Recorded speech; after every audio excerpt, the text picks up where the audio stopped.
আচ্ছা, ফাইন্যান্সিয়াল চার্টগুলোকে কি শুধুই কিছু ডেটা আর সংখ্যা বলে মনে হয়, নাকি এর ভেতরেও কোনো গল্প থাকতে পারে? সত্যি বলতে প্রত্যেকটা চার্ট আসলে বাজারের মুড বা মেজাজ নিয়ে এক একটা ভিজুয়াল স্টোরি বলে। চলুন আজ আমরা এমনই এক গল্পে ডুব দিই। এই যে স্ক্রিনে কিছু আকার দেখা যাচ্ছে, এগুলো দেখে কি মনে হচ্ছে? এগুলো কিন্তু বাজারের এক একটা গোপন ভাষা, এক একটা সিগন্যাল, যা আমাদের বলে দেয় কখন কেনার বা বেচার সুযোগ আসছে। প্রত্যেকটা ক্যান্ডেলস্টিক প্যাটার্নই কিন্তু এমনই এক একটা সংকেত, যা বাজারের ভেতরের খবরটা আমাদের কাছে পৌঁছে দেয়। তো আমাদের এই গল্পের প্রথম যে চরিত্র, তার সাথে পরিচয় করা যাক। এরা হলো বাজারের বীর, 3 হোয়াইট সোলজার্স, বা বলা যেতে পারে 3 জন সাদা সৈন্য। এই প্যাটার্নটার দিকে একবার তাকানো যাক। পরপর 3টা সাদা ক্যান্ডেল দেখে মনে হচ্ছে না যেন 3 জন সৈন্য একসাথে উপরের দিকে মার্চ করে এগিয়ে চলেছে? এটা কিন্তু একটা বেশ শক্তিশালী ইঙ্গিত যে বাজারের শক্তি ফিরে আসছে, আর একটা আপট্রেন্ড মানে বাজারের ঊর্ধ্বমুখী গতি হয়তো শুরু হতে চলেছে। আচ্ছা, এই সোলজারদের মার্চ ঠিক কিভাবে তৈরি হয়?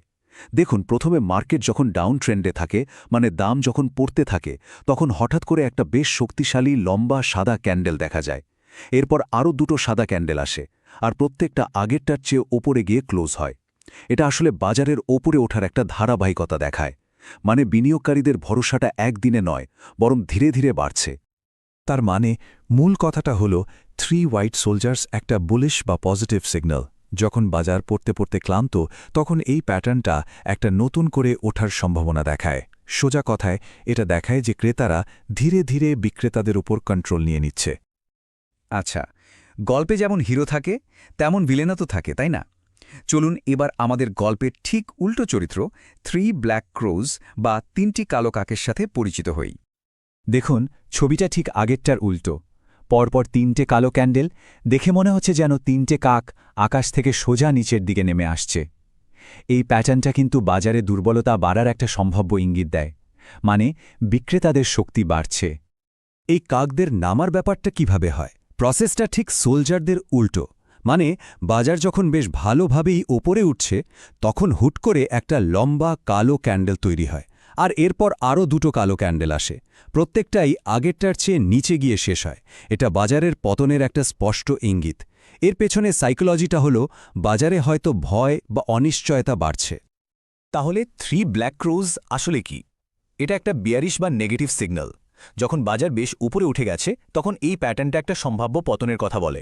মানে এখানে বিক্রেতারা ক্রেতাদের চেয়ে অনেক বেশি পাওয়ারফুল হয়ে উঠছে আর বাজারকে নিচের দিকে ঠেলে দিচ্ছে। এতক্ষণ তো আমরা 2টো আলাদা আলাদা চরিত্র দেখলাম। এবার যদি ওদেরকে মুখোমুখি আনা হয়, চলুন এই 2টো প্যাটার্নকে পাশাপাশি রেখে এদের পার্থক্যটা আরও পরিষ্কারভাবে বুঝে নিই। দেখুন, এখানে 2টো প্যাটার্নকে পাশাপাশি রাখলে ব্যাপারটা কত সহজ হয়ে যায়। বাঁদিকে 3 হোয়াইট সোলজার্স, মানে পরপর 3টা লম্বা সাদা ক্যান্ডেল। এটা দেখা যায় বাজারের পতনের পর, আর এটা একটা পজিটিভ পরিবর্তনের সিগন্যাল দেয়।